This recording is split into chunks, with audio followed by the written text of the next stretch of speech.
Good afternoon and welcome, August 2nd. Talk on the block.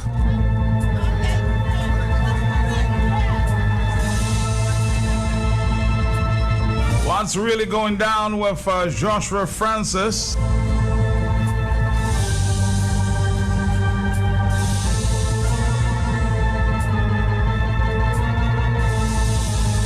There's a big headline on the Sun newspaper.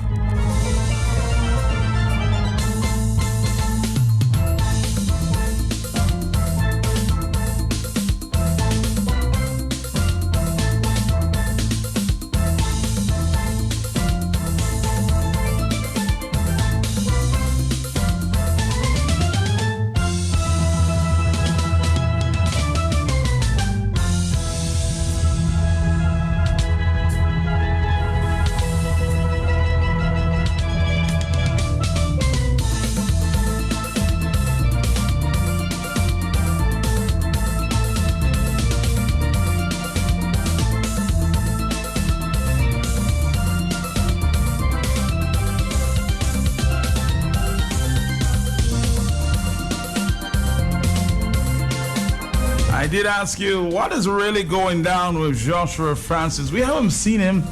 We haven't seen him in the house.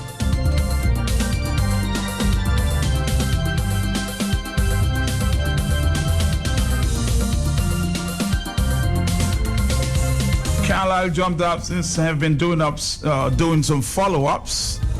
Carlisle John Baptist, good afternoon to you. How you doing?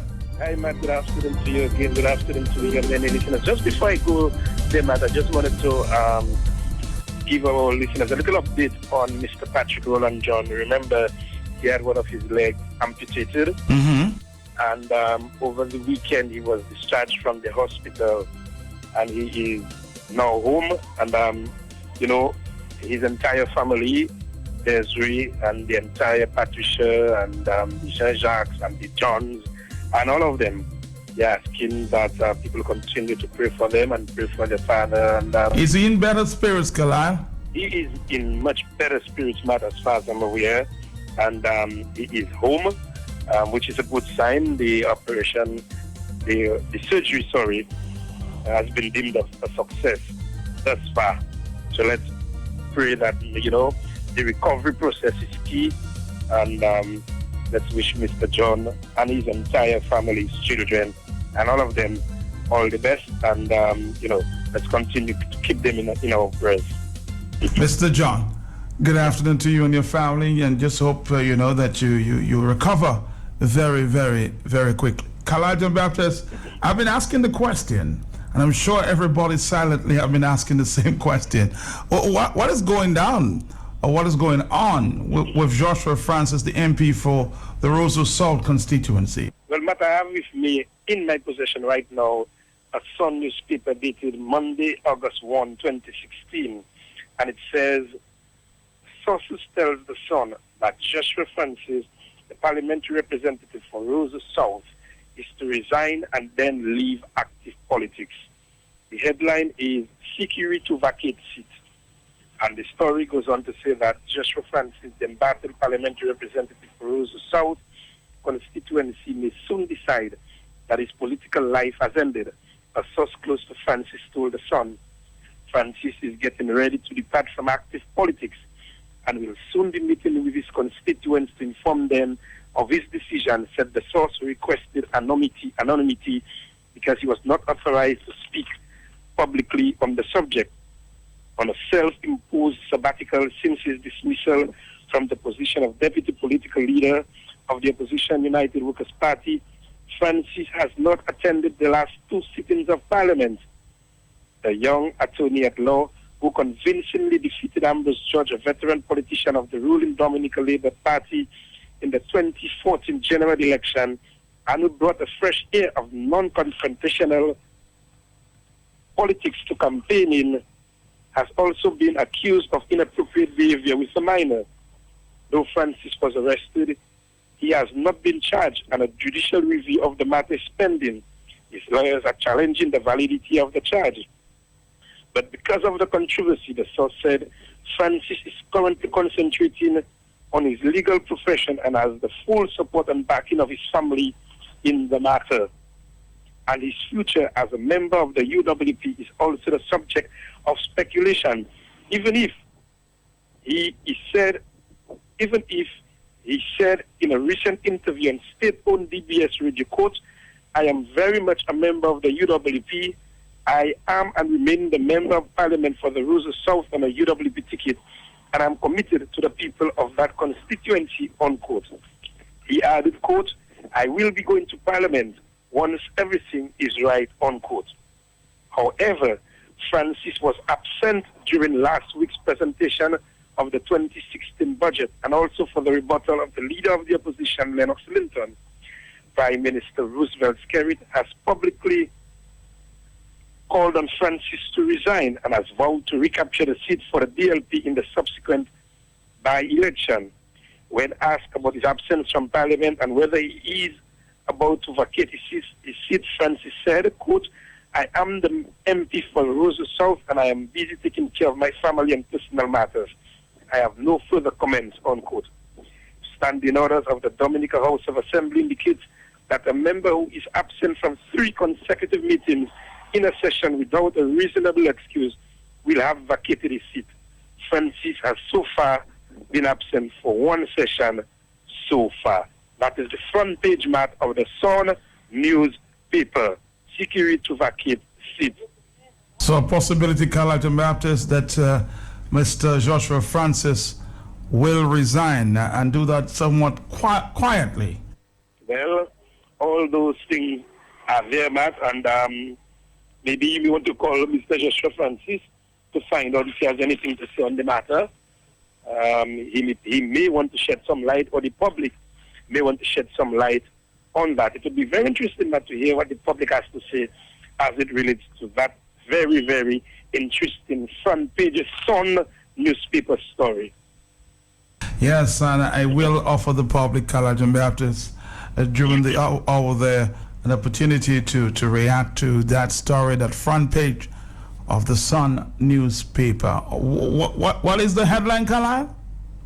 Security to vacate seat. Sources tell the Sun that Joshua Francis, the parliamentary representative for Rosa South, is to resign and then leave active politics.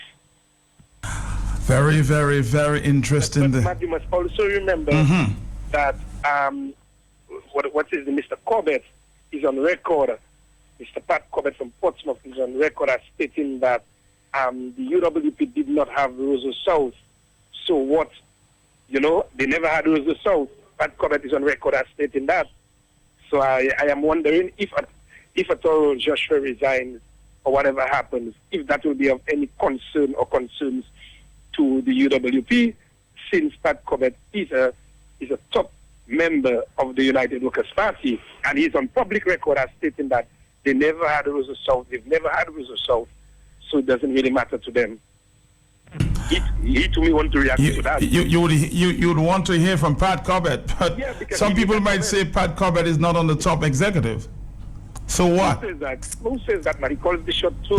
He calls the shot. Well, I was not aware of that, Carlton Baptist, and maybe Pat Corbett can speak for himself. He's on public record, man, stating that. That is a fact. Okay. He called your program and he stated that. All right.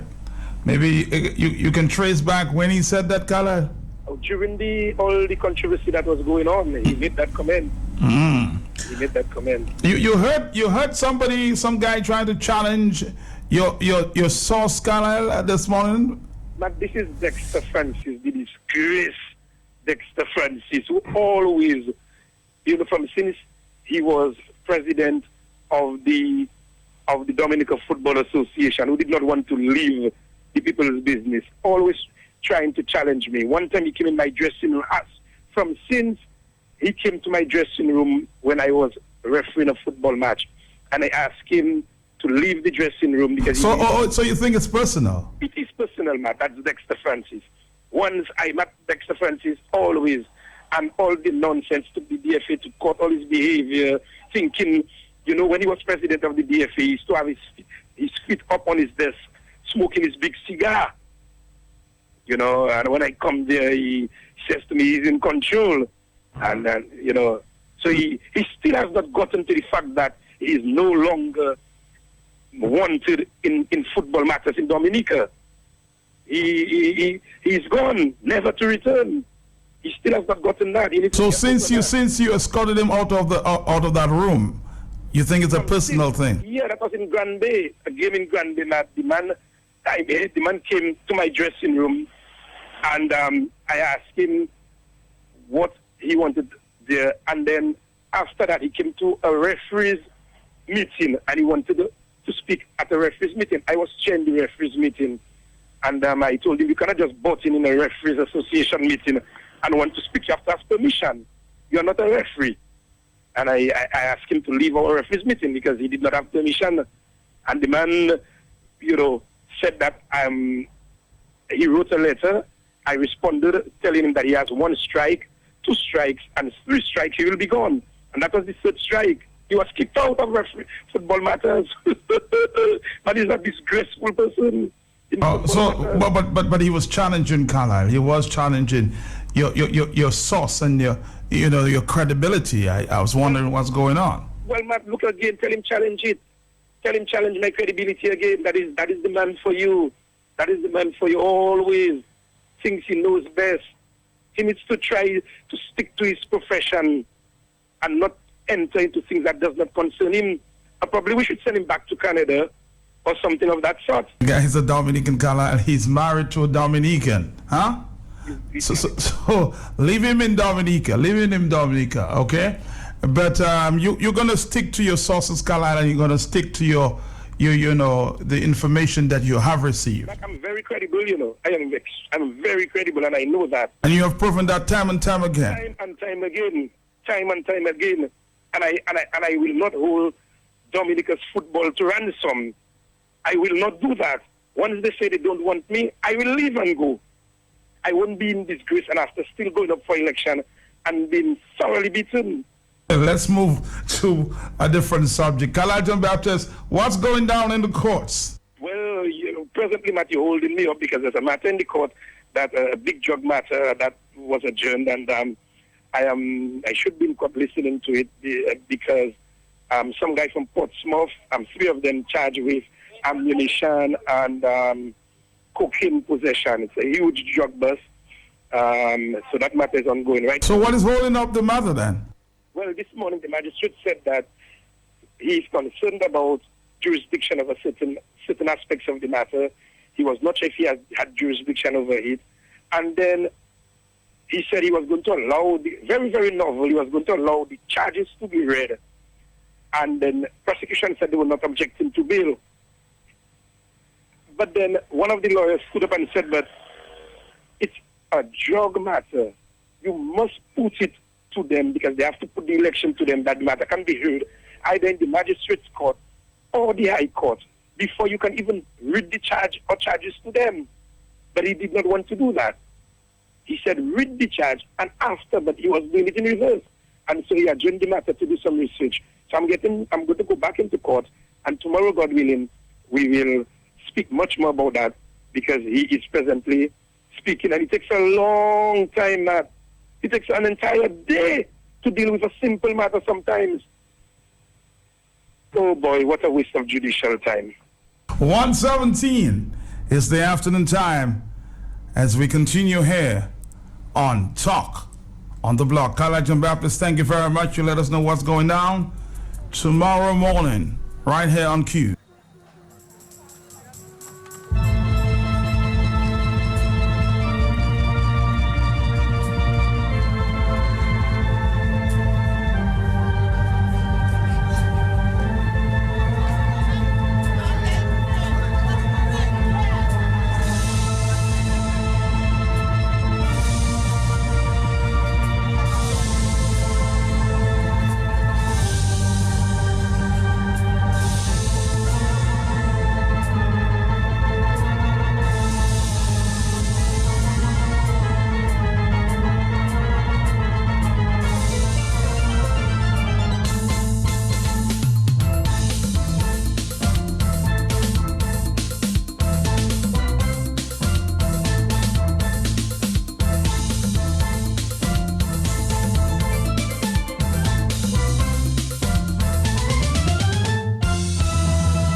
This morning we heard the Attorney General. We'll hear the opposition leader in a minute. There has been, so far as I'm aware, Madam Speaker, no evidence of any wrongdoing on the part of this government insofar as the Panama Papers are concerned, or indeed any other papers or any other matter. I am not aware, Madam Speaker, of any allegation of substance against this government. And again, I suggest and throw out the challenge, if and when anybody has such an allegation of substance, then it should be directed to the appropriate authorities. And certainly, in the role of Attorney General, I would invite anybody with such credible allegation to present it to me. And then you will be able to not just say that the government is not doing, but you'll be able to say that the Attorney General is not doing. Until then, I would suggest, again, that such irresponsible allegations and claims not be persisted with. I should also say, for those who may not be aware, that the registering of companies, offshore companies, is a legal, a legitimate exercise. The law provides for it. In fact, Madam Speaker, the United Workers' Party, when in office in 1996, passed what I believe is the first IBC, International Business Companies legislation, that we've had in this country. So clearly, they recognized that it was legitimate. And Madam Speaker, that legislation is in every jurisdiction in the region. And of course, we heard from the opposition leader in Parliament addressing this and other issues. Dominica, Madam Speaker, is advised by the International Monetary Fund to press ahead with efforts to improve financial regulation and supervision, and to further strengthen anti-money laundering legislation and countering of the financing of terrorism legislation. What, Madam Speaker, is our record on these critical global issues? It's not that we're not passing anti-money laundering legislation. We're doing that under FATF pressure to comply, so we're ticking the boxes. But when it comes to taking action, especially where the complaints involve people who know people who know people, we are paying lip service. And we have had instances in this country where reports of money laundering have been made to the relevant authorities involving well-connected people, and those reports have been ignored. And yes, Mr. Minister of National Security, I heard your comments after the last debate we had in this House on anti-money laundering measures. But the facts are the facts. The facts are the facts. There's a gentleman who reported to authorities his concern that over $2.6 million of money was being laundered in Dominica. Reported to all the authorities, nobody, that's 2013, 3 years later, not a finger is raised. You're asking for details? You want me to oblige you in giving you details? And when I start the details, you will run for cover under Madam Speaker? Huh? On the question of counteracting the financing of terrorism, Madam Speaker, there is a matter that we've been involved in Dominica that is a particular concern to the parliamentary opposition. And this has to do with the sale of diplomatic passports and diplomatic immunity to questionable characters around the world. Characters who, in their jurisdictions and elsewhere, find themselves at some point in trouble with the law. We had the 2012 case of Francesco Corallo. He was on Interpol's most wanted list of criminals, holding a diplomatic passport from the Commonwealth of Dominica as our envoy at the FAO in Rome. We had NG Lapsang disclosing that he received a Dominica diplomatic passport for his willingness to invest $20 million in a project in Dominica that we have not seen. We had Alison Madueke, the former Nigerian oil resources minister last year, picking up a diplomatic passport in record time, picking up a diplomatic rank in record time, people of Dominica knowing nothing about it until she found herself in trouble with the authorities. Then we were told the government has distanced themselves from her. They didn't know, as though they don't know anything about Google. And then we asked the question, was the passport revoked or recalled? We don't know. Hopefully we'll get an answer to that. And, Madam Speaker, counteracting the financing of terrorism, if we are serious about participating in that noble global endeavor, then we will check ourselves and ensure that we are above board, that we are doing what is supposed to be done as honorable members of the House of Assembly and members of a government in the civilized world in 2016. Because we believe that we fool people when we tell them stories in Dominica. We forget we are also talking to the rest of the world. And so, Madam Speaker, 1 month, after the budget presentation of 2015, the Prime Minister was in Macau. I asked him a question about that in this Parliament. He gave me my answer. But he was in Macau cutting cake and celebrating with former Antiguan Ambassador John Ash, who died while awaiting trial on bribery charges. He was cutting cake with Dominican Republic Ambassador Francisco Lorenzo, who is also waiting trial on bribery and money laundering charges. And he was cutting cake with NG Lap Seng, similarly accused and also waiting trial in the U.S. court. Those associations cause us issues in Dominica, whether we like them or not.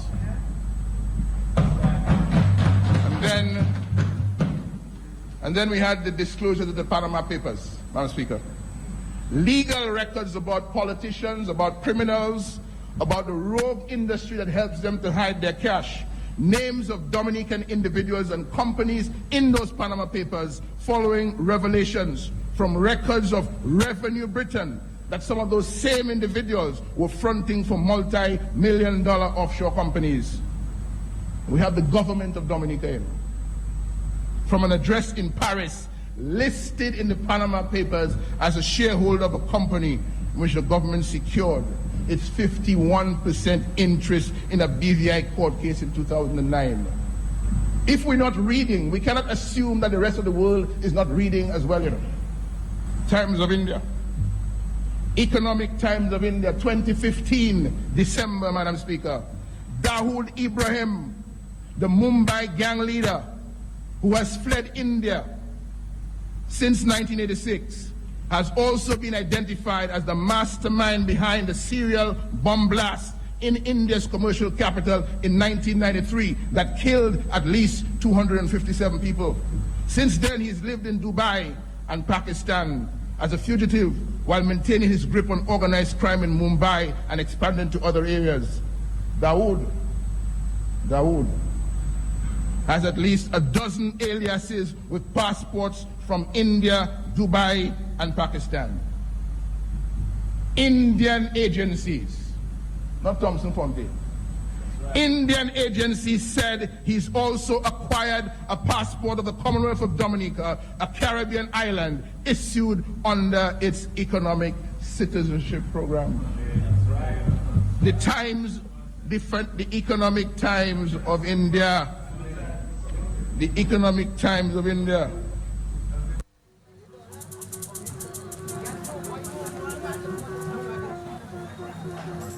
So, Mr. AG, I hope you heard the opposition.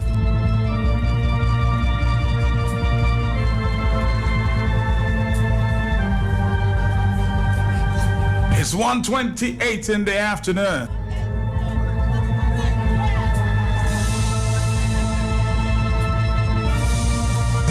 And there is more.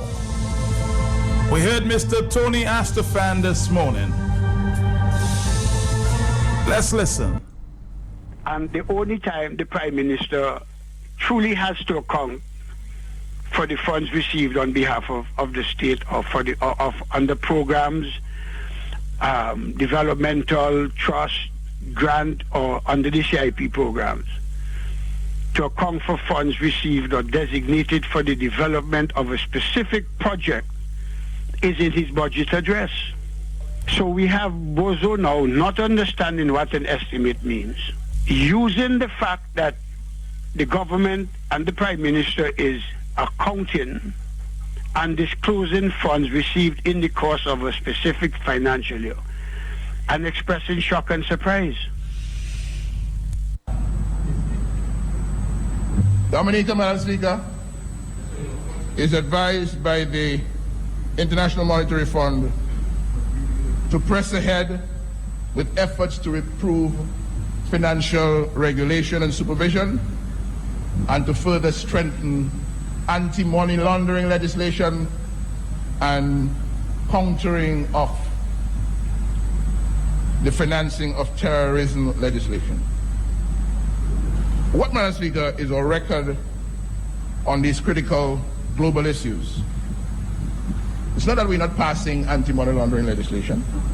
We're doing that on FATF pressure to comply, so we're ticking the boxes.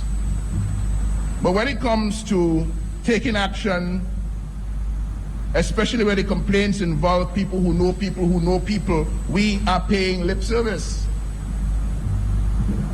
And we have had instances in this country where reports of money laundering have been made to the relevant authorities involving well-connected people, and those reports have been ignored. And yes, Mr. Minister of National Security, I heard your... The Q Family First Annual Fun Fest 2016 moves into Episode 2, Saturday, 13th August from 1:30 p.m. live on Q95. Book that day. Dominica, Madam Speaker, is advised...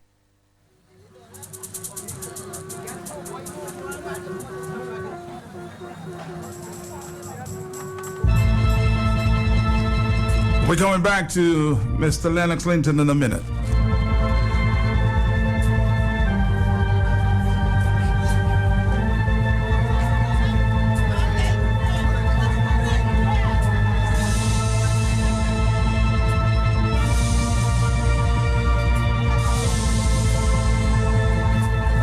Let's take a phone call there. We'll come back to Lennox in a minute. Hello. Matt, good afternoon to you and your To you, how you doing? Very fine, thank you. Matt, Tony Astafan said that the only time the Prime Minister has to give an account. Tony Astafan, let me educate you. The Prime Minister needs to give an account at every time. It is not his personal business. It's not his personal money that we are asking questions about. It's not his personal transaction. He is supposed to be the servant of the people of Dominica, and henceforth, whenever he travels, whenever they do deals, whenever they do things, it has to be accountable. They have to give an account, Matt. You have to be account, because you have to understand you're not serving yourself, you are serving a people. You are serving people, you are spending people's money. So you have to give an account of it. So Tony Astafan as a senior, I would want to say senior clown, for him to say the Prime Minister, the only time he should give an account. He should give an account at every time. If you take money from the treasury and you travel, when you come back, you have to give an account. When you meet certain people and you get gifts and you get certain things, you have to be accountability to the people of this country. But what am I hearing there in this day and age? The Bar Association is not hearing that garbage from Tony Astafan. Dominicans just sit down there, they just take in that. Oh my God, Matt, it sickens me, you know. It sickens me, and you have another one, the Attorney General. The Attorney General is supposed to be the one defending Dominica. When you have matters before the court, Matt, the Attorney General should be the one in the forefront representing us. You have Tony Astafan in the forefront getting all the money, and the Attorney General in the back picking up a salary at the end of the month. Fire have to burn them. Good afternoon. Hello. Hello, are you there? Good afternoon, Matt. How are you, sir? I am good, Matt. My contribution is very brief. Did you note that Tony said in his preface, the only time the Prime Minister has to truthfully account? Did you hear him say that word? Truthfully account? Or did you not? Or did you miss that, Matt? I think I missed that part, but I'll play it again. I'm sure you'll play it again. But Matt, so that is why I'm saying it's very brief, and that speaks volumes, Matt, that Tony would say this, that the only time the Prime Minister has to truthfully, which means any other time the Prime Minister speaks to us, according to Tony, he is at liberty to lie as much as he wants. Check it again, Matt. Thank you. Check it again. All right, thank you very much. Let's listen to Tony again. Let's listen. And the only time the Prime Minister truly has to account for the funds received on behalf of the state or for the under programs, developmental, trust, grant, or under the CIP programs, to account for funds received or designated for the development of a specific project is in his budget address. So we have Bozo now not understanding what an estimate means, using the fact that the government and the Prime Minister is accounting and disclosing funds received in the course of a specific financial year, and expressing shock and surprise.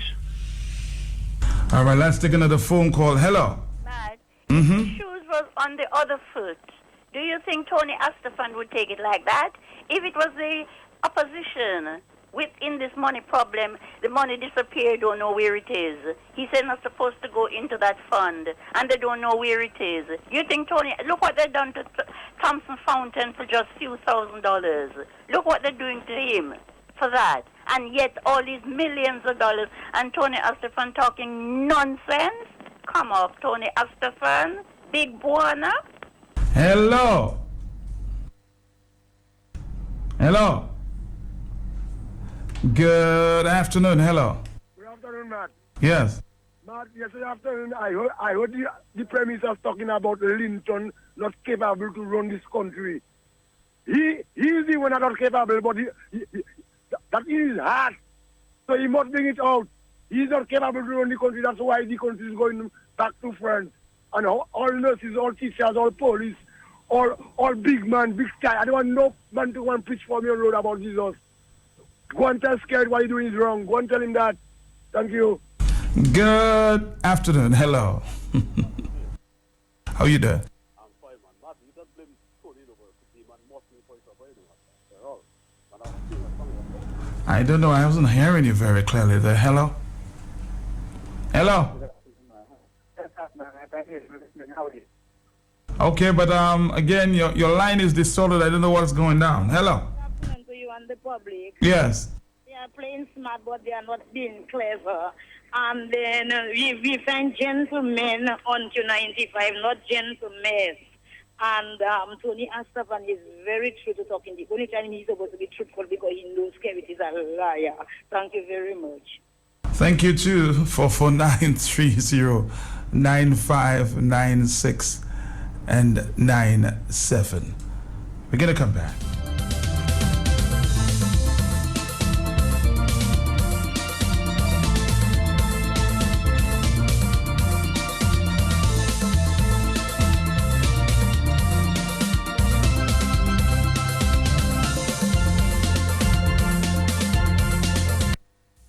Need a bit of spice in your life? Are you longing for the most delicious jerk options? This and every Thursday is Jerk Day at Banana Breeze Bar and Grill at Dive Dominica from 12 p.m. Savory local jerk pork, succulent jerk local chicken, and finger-licking jerk fish tacos, served with 3 Creole sides, and of course, a PC cold red stripe bear or chill glass of Archipelago's wine selection. All this for only $40 inclusively. Get fired up this Thursday at Jerk Day at Dive Dominica's Banana Breeze Bar and Grill. And call 448-2188 to place your order or for more information. Or simply text your order to 276-4172 or 317-4322.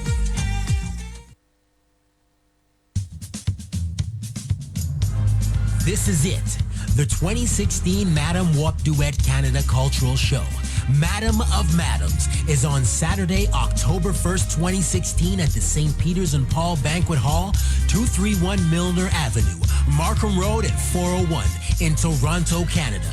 The best of Dominica's culture will be on display as we celebrate the Madam Wap Duet Canada's 5th anniversary. The Madam Wap Duet Canada Cultural Show, Madam of Madams, will be a fierce contest as past winners and runners-up bring their experience, flair, and beauty to the stage. There can only be one Madam of Madams. This year's theme is Viva Cici Calderon, honoring one of Dominica's cultural advocates, Mabel Alice Cici Calderon.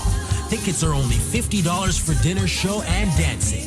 October 1st, 2016 Madam Wap Duet Canada Cultural Show, Madam of Madams, at the St. Peter's and Paul Banquet Hall, 231 Milner Avenue in Toronto, Canada. See you there. NCCU pays you back in our $1 million rebate campaign. Members who paid their loans well in 2015 will receive money back. Check your account for your portion of the big rebates. It certainly pays to be a member as NCCU pays you back. We're putting $1 million back into members' pockets. Not yet a member? Join the NCCU today. Left the family? NCCU wants to welcome you home. Visit a NCCU branch today. Thank you, members. Reggae Saturdays just got taken to a whole new level with the largest weekend reggae dancehall party in the Northeast. Reggae Saturdays, every Saturday from 8 p.m. till the Sunday's Gazebo Calibishi Main Road, Dominica, featuring your host DJs Danger Dale and DJ Mixer and Jedi's Best DJ Black, plus guest DJs from Versatile Entertainment, and presenting our Flow Reggae Saturdays hit live feature dancehall performance from 1 a.m. and Appleton VX dancehall session from 2 a.m. Old school, new school, raga, dancehall. It's Reggae Saturday, supported by Flow. This is how we flow. DominicaEvents.com. Ask the fast agent for Magnum Tonic Wine, Cairo Vodka, and Appleton Rum. Kubuli Beer, and presented by Jedi Sounds and Versatile Entertainment. Reggae Saturdays.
We're going back, I said, to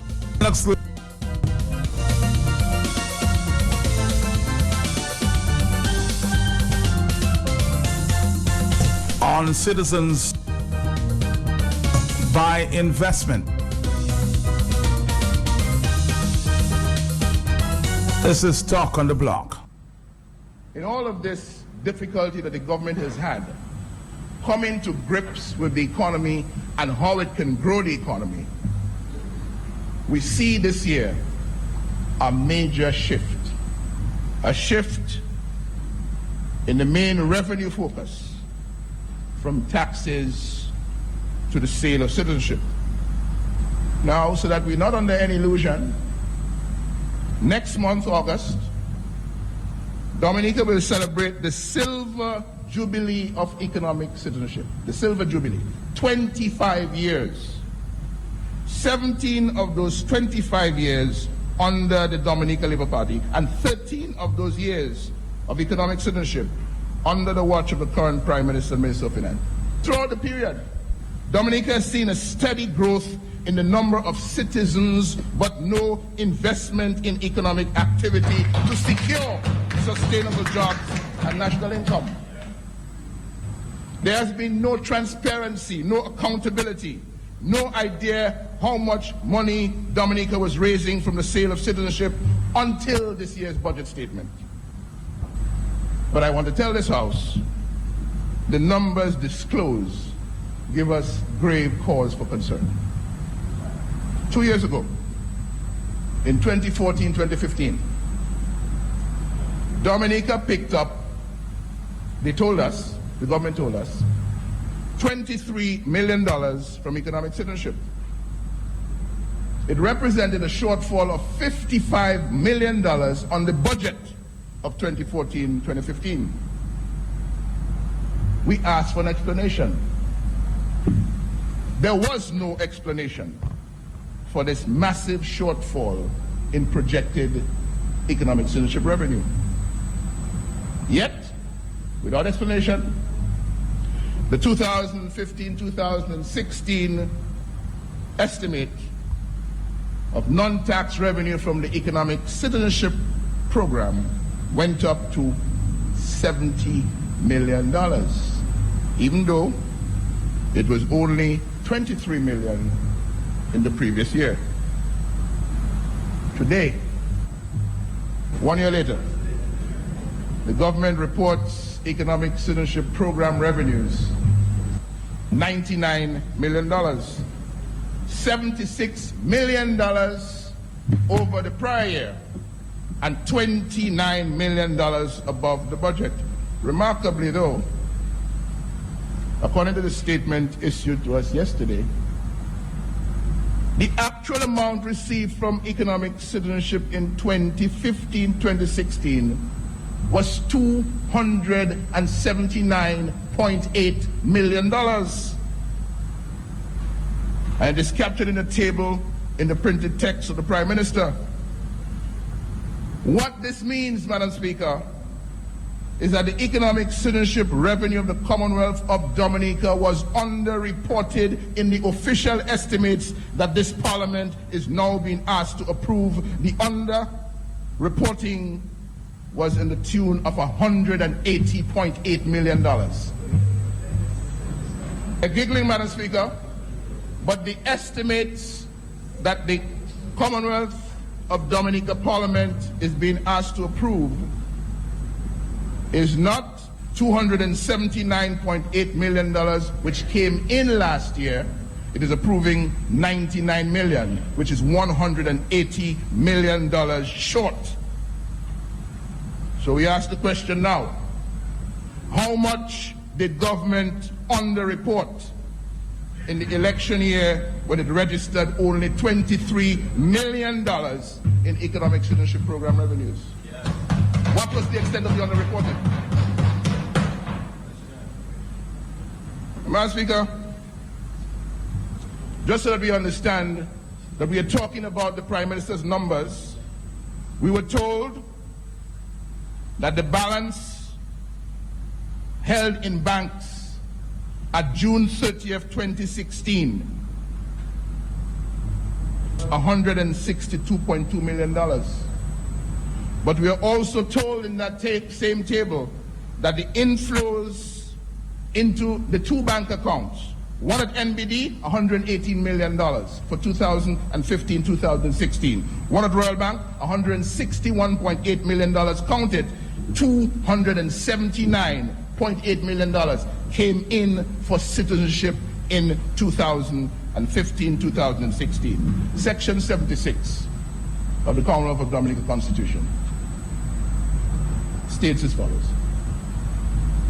All revenues or other monies raised or received by Dominica, not being revenues or other monies that are payable by or under any law for the time being in force in Dominica, into some other fund established for a specific purpose, shall be paid into and from a consolidated fund. Madam Speaker, you know, from the citizenship revenues of 2015-2016, the government paid an amount of $44.8 million for projects, various projects. Then the government paid another amount of $54.3 million for operations.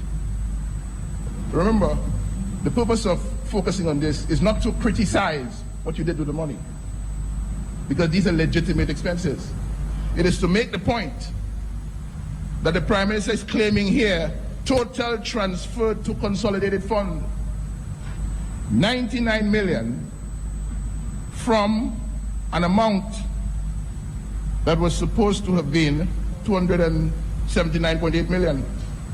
In addition to that 99 million, the citizenship monies of 2015-2016 also went into the payment of the promotion and marketing expense of the program, $15.9 million.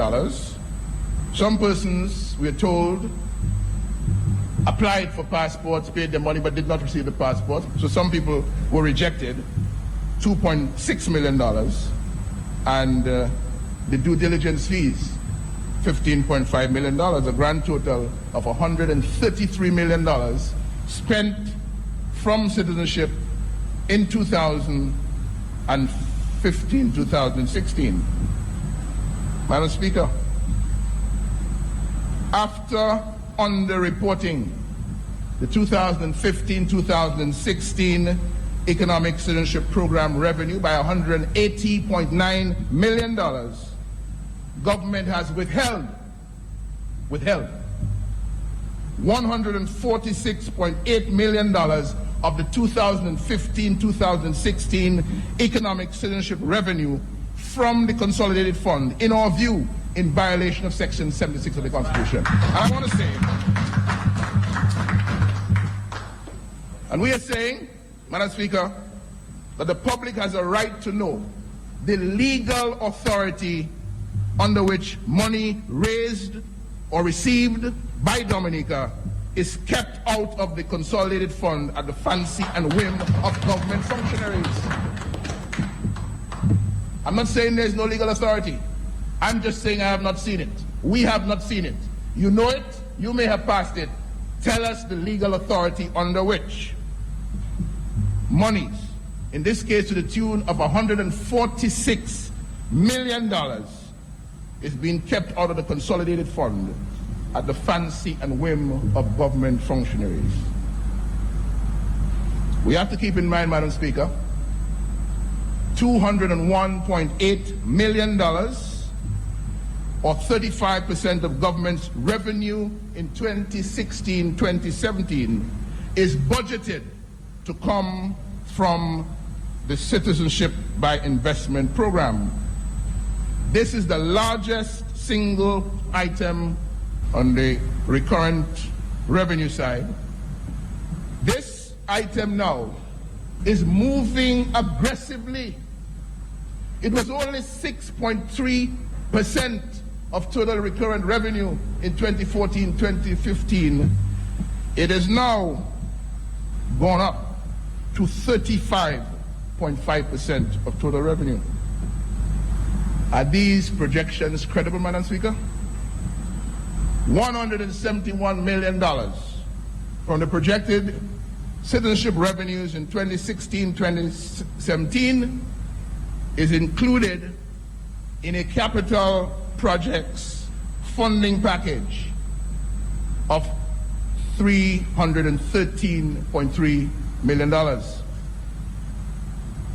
The IMF is noting, however, that the fiscal outlook is, quote, highly sensitive to the performance of grant financing and ECP revenues, which are inherently uncertain and subject to a sudden stop.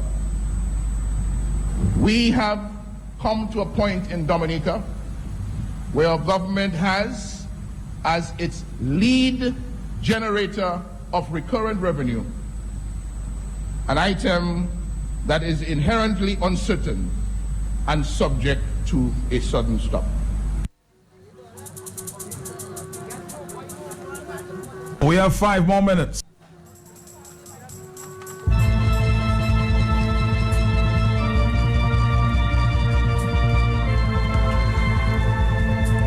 Hello. Yes? I need to know who Tony is calling a bozo, because the proof is in the pudding. You listen to both sides and it's clear to see who the intelligent grown-ups are in Parliament. So tell Tony and the rest of the cabal that they should open their mouth only when or what they are going to say is more beautiful than silence. Thank you.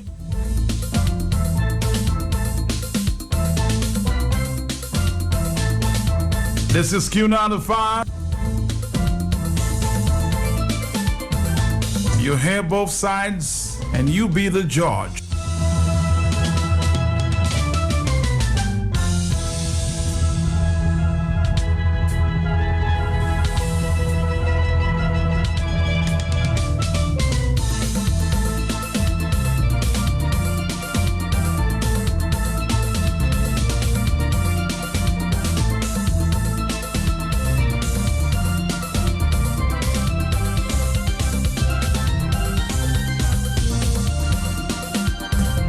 It's 157, hello.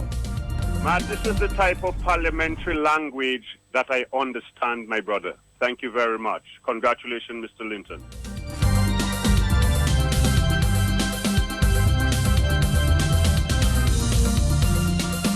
I hope you were paying attention, Tony. Hello. Yes, my brother. Yes, my brother. You see, over and over again, when they try to teach the children, they always have a problem. You see, man calling people cacador and man calling people all kind of game. I'm not saying it, because I wanted to play the critique of Tony again, and here we calling people. So what you expect today from the children, my brother? And it's children that making children. He has the voice who represents the children. He says, good afternoon. This morning I heard Simeon Albert said how Thompson is broke. That's why he wants to get into government. It's no wonder money is floating around in the government. That's why they don't want to leave it.